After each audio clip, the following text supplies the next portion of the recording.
Mzee alikuwa anafanya kazi ya kulipea mashine, yani kufanya marekebisho ya mashine kwenye hicho kiwanda kwa zaidi ya miaka 40 unaambiwa. Hapo akaja akafukuzwa kazi na moja kati ya wanafunzi ambao walikuwa wanawafundisha mtu wangu. Eti kwa sababu dogo alikuwa hapendi masharti ya mzee babake. Kwa siku ya kwanza kalipopewa tu kitengo kiwandani kakamfukuza mzee siku hiyo hiyo. Mzee ana baya akawa amekubali kuondoka kilo safi bana, ila kabla hajatembea akawa ameomba kwamba arekebishe mashine ya mwisho iliyobaki bana. Yaani mtu amefukuzwa kazi afu bado wanaomba tena amalizie kazi. Wewe kweli mzee alikuwa mtu wa kazi. Ila kidogo kamwambia wewe mzee, sikiliza, kama una nauli sema tukupe bwana. Alikwambia kwamba si hatuwezi kurekebisha hiyo mashine ndani mzee. Mpita kule. Mzee akawa anamkumbusha kwamba hiyo mashine yenye anataka kuirekebisha ndio ile mashine yenye vipengele heavy. Kwa mziki wake kiufupi ni mnene. Dogo akaleza ujuaji bwana akisema fresh. Wewe ujuaji wake ukitakulamba mzee. Mzee akasema basi fresh mimi natembea, lakini mtatumia tu vifaa tu yenye nimetutengeneza kwa sababu hizo spana na star za dukani kuna baadhi ya sehemu hazifungui wazee. Ila dogo akapiga buti toolbox ya mzee afa kumwambia sikiliza, beba hivyo vispana vyako nenda kafungulia akaunti huko kuda digi zako.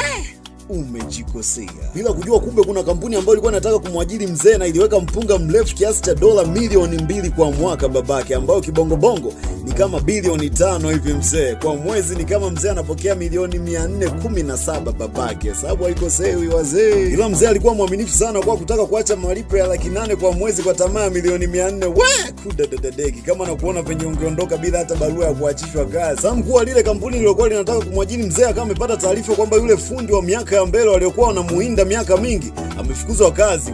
Mzee akasema sikiliza, kisha huyo mkali tunampata, aidha uje naye au uishie huko huko kwa sababu ukimkosa umejikosea. Kwa sababu huyo mzee anajulikana kwamba kwenye swala la kurekebisha mashine za viwandani ni firewire. Bwana, kama wewe ni mwaminifu kama mzee na ungebaki kwenye 800,000 kwa mwezi na ungeacha milioni 417, comment aga kuda degi zako.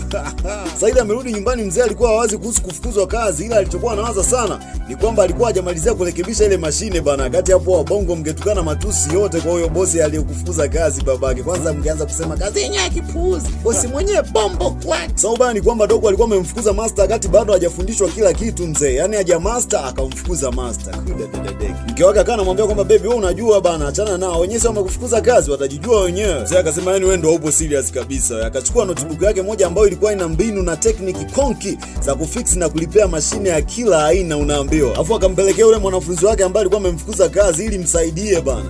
Akawa anamkumbusha kwamba kuna mashine ambazo zina mifumo tofauti. Kwa hiyo ukizingua tu kwenye service unaagiza mpya mzee. Dogo likamkataa mzee bana. Mzee akasema sikiliza, hiyo degree yako haitoshi hata kupangua system moja ya mashine na kuirudishia kwenye ubora ule ule mzee. Sasa utaweza kweli kulipea mashine? Dogo likachukua notebook afu likatupa kwenye trash ya takataka babake. Kuda dada kilo banzi lenye angekula angekuwa karibu angepata kichocho wazee. Dogo akamwambia mzee, afu sikiliza mzee, mbona unaforce sana kurudi kwenye kampuni? Mimi nikishatimwaga mtu waga sirudi mara mbili mzee. So pita kule dada.